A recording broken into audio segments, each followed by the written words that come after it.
Our coverage this afternoon of the Karen Reed murder trial, it continues this hour here on NBC 10 Boston. So just to catch you up, today we heard what kicked off week 2 of the testimony here in this high-profile case.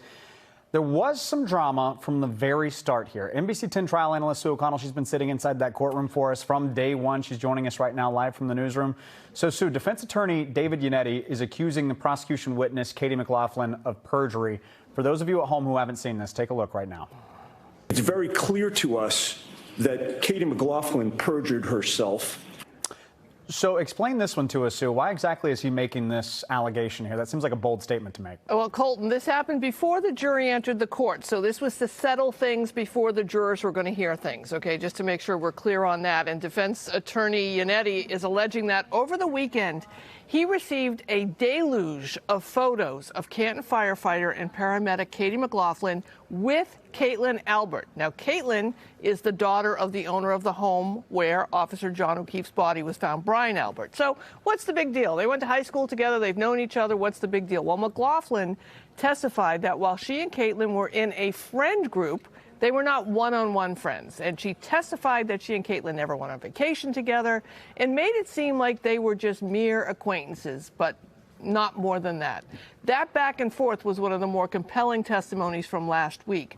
Jackson and Yannetti are now hoping that Judge Beverly Cannoni will rule that he can use this new information when Caitlin Albert takes the stand later on this week to show the jury that McLaughlin didn't tell the whole truth, and that would hurt her credibility and therefore hurt the credibility of the prosecution's case against Karen Reed. Well, and that's what we have seen for the last week now, is this defense here doing everything that they can to poke holes in this narrative.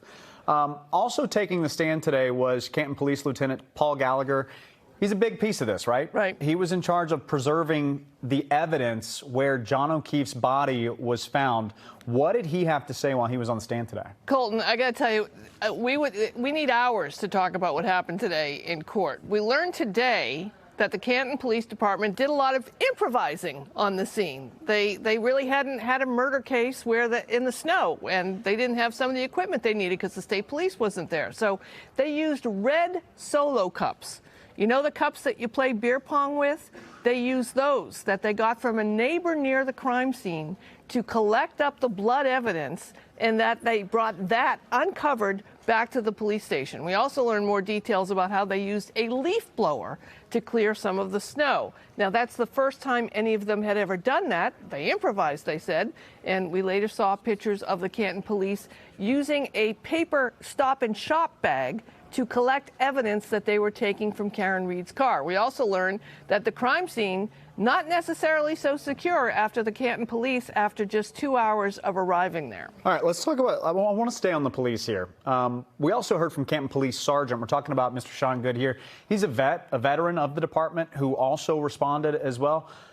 Zero in on his testimony. What was the focus of his testimony? Well, Sergeant Good was the officer who was working dispatch the night that this incident happened. It was a Friday to Saturday morning, remember? And we heard the first 911 call from one of Karen Reed's friends expressing concern that Karen had called her hysterical, worried that John O'Keefe had not come home. We heard Good deal with that. And then later, we heard the second 911 call, this one from the scene, made by another one of Karen Reed's friends. And Good testified about how chaotic the scene was and how no law enforcement asked the folks inside Albert's house if they could search it or look around. And another part of this case, which is going to make it even more complicated, it's hard to keep track of all these things, Colton, but he also talked about his relationship with fellow Canton officer Kevin Albert. You know, so I keep saying the name Albert over and over again. He is the brother of the homeowner, Brian Albert, where the body was found. So again, these are all prosecution witnesses. We haven't even gotten to the defense witnesses yet, but notice we're talking about the defense strategy here because they're really keeping these witnesses on the stand and picking apart everything that they're saying for discrepancies and some of these improvisations, like solo red cups. Yeah, at this point, it's the defense's move and everyone else is going to follow. Indeed. Trial analyst Sue O'Connell, thanks for joining us as always. And of course, throughout the trial, you can catch a full recap of the testimony every weeknight, 7 o'clock, right here and only on NBC 10 Boston. Our sister station, NECN, as well, will have complete live coverage of the trial, gavel to gavel, so you can tune in and infer your own opinions.